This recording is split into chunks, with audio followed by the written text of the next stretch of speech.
Hello my friends, and welcome back to another episode with me, Paul.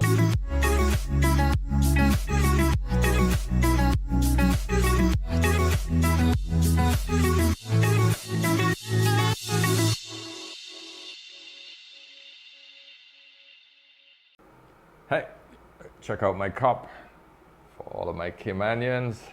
Yeah, never too far away from home, eh? It's my Caymanian coffee cup.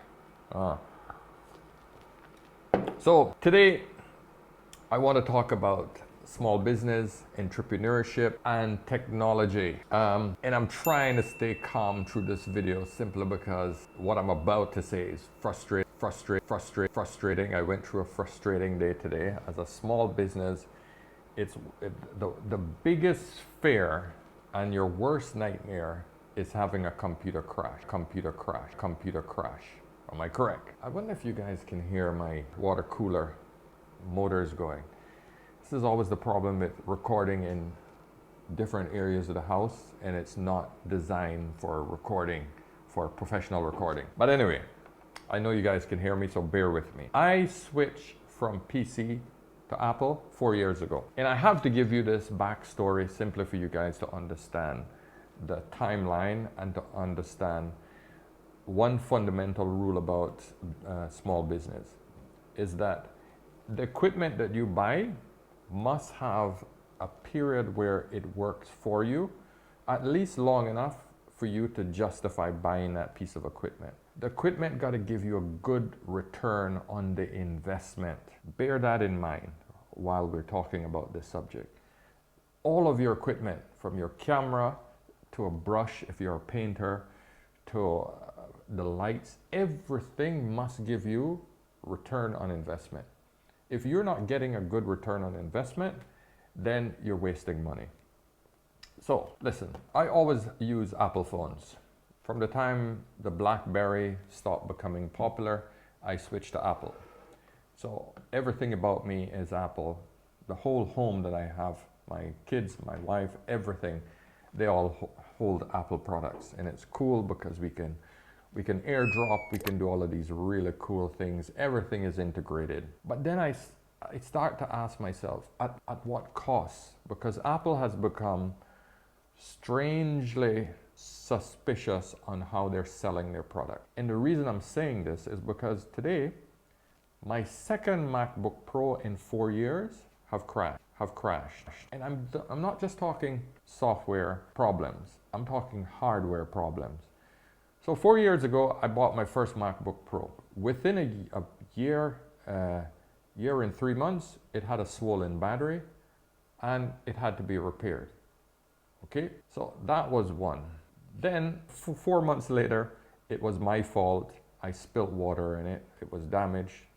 It went through to the hard drive, to the motherboard, and I had to sell it for scraps. So that was 2 years and a very expensive 10,000 dirham.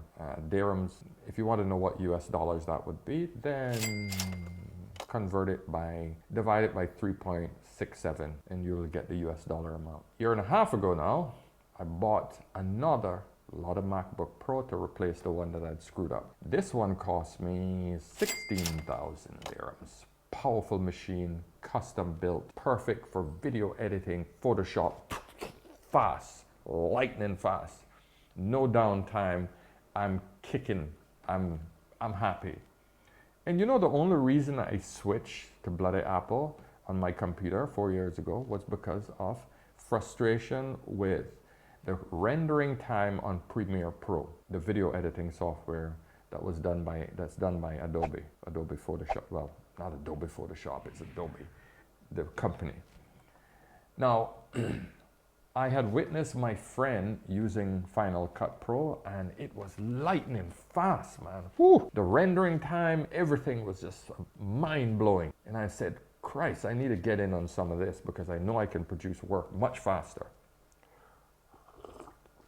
Now, was that enough for me? Was that worth my switch? In my head, I considered it worthwhile because the amount of time that Premiere Pro was taking to render files, I would have to come back the other night to get my big files rendered. Now, Final Cut Pro, we're doing that within 20 minutes, half an hour. So my clients were happier. Boom, boom, boom. I could pump out videos all day long, no problem. So guess what? Last month, 11 months after I had bought my expensive MacBook Pro, guess what? The battery is swollen again. The battery is swollen again. Took it back to Apple. They said, oh, we're so sorry. It's just highly unusual that you had two computers and the batteries were swollen. Is there something that you're doing wrong? We feel that there's something unusual like this. And I said, well, what could I possibly be doing wrong? On my desk, it hardly moves. It's hooked up to another monitor. I keep it plugged in, you know, and that was it. Ah, there's the problem. You keep it plugged in all the time so the battery don't get time to drain. That's what I was told. So what happened is the battery fails, and when the battery fails, it expands, and that expansion is what you're seeing. So now I feel guilty for messing up a product that they didn't warn me you shouldn't keep freaking plugged in. You telling me that now. In other words, they made me feel like, you know, I'm the idiot. So I went home feeling that, okay, you know what? I'm gonna make sure I'm gonna do what they say. I'm gonna make sure that I unplug it at least twice a week, make it drain to 20% so that this wouldn't happen. So that was in December. I'm recording this now on, this is February 11th. So 2020. Now, guess what? 2 days ago, guess what happened? I upgraded the firmware and 5 minutes later, rebooted, nothing happened. Total, no power up, nothing. Completely dead. Completely dead, dead, completely dead. So this is after they replaced the battery. Everything is fine, and this was in December. January, February 10th, 11th, 10th. I'm having another problem. This is my work. This is everything that runs my business. So now I have massive downtime. My clients' work is backed up, and you know my backup computer is a PC. My old PC that I've had. It's a powerful machine, and I use that as a backup. The problem is it does not read any of the hard drives that are configured for Apple. So I have to do this ninja move in between it by some special software that can read the hard drive, but then I gotta pull it over, and then it's a massive pain in the butt. It's a massive, massive frustration. I used it temporarily when I was getting the battery changed, but now I have a bigger problem. I have nothing, no computer that will function. So guess what? I'm frustrated as hell. I take it to the store. They looked at it and they said, well, it's gonna cost you about 3,000 dirhams. Why?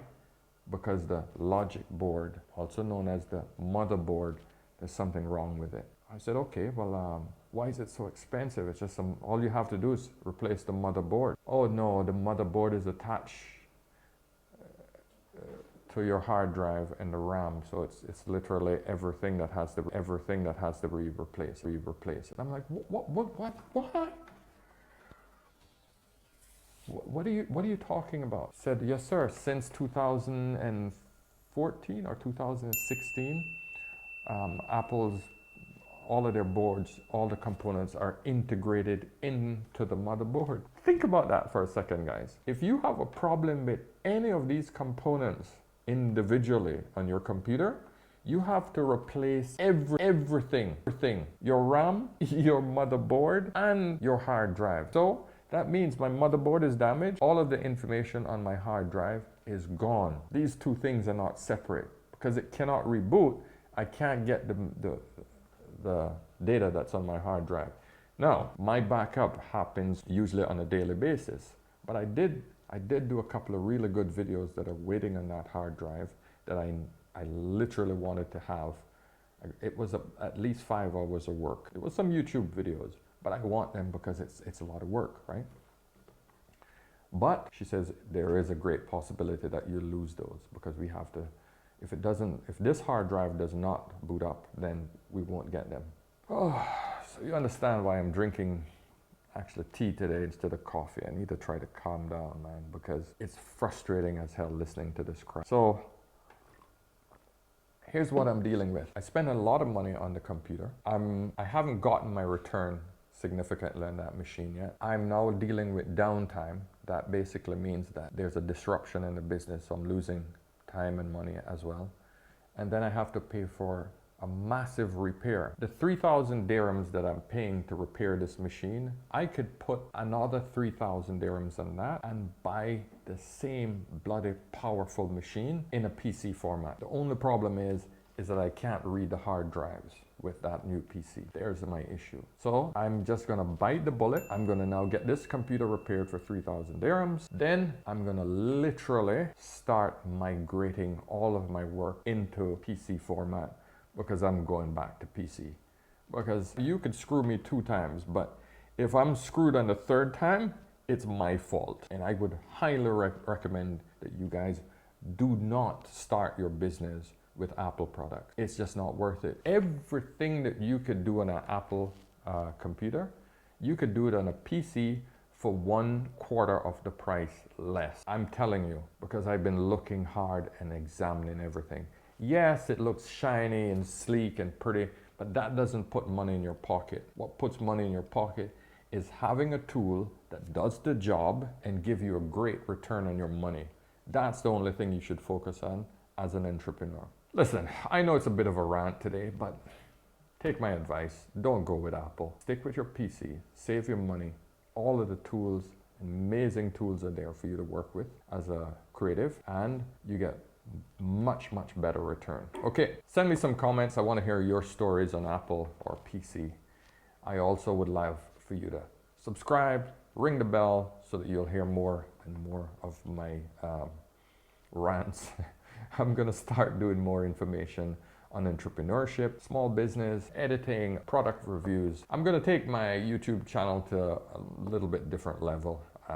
Talk about a bit of everything. I'm still sort of in the air of where I want to focus with it. I enjoy it. I enjoy talking to you guys. I enjoy getting the feedback, and yeah, it's a great outlet. So let me know what you think. Let me know what you'd like to hear about. I have a lot up here and I need to get it out here. So let me know. Okay, until next time, cheers.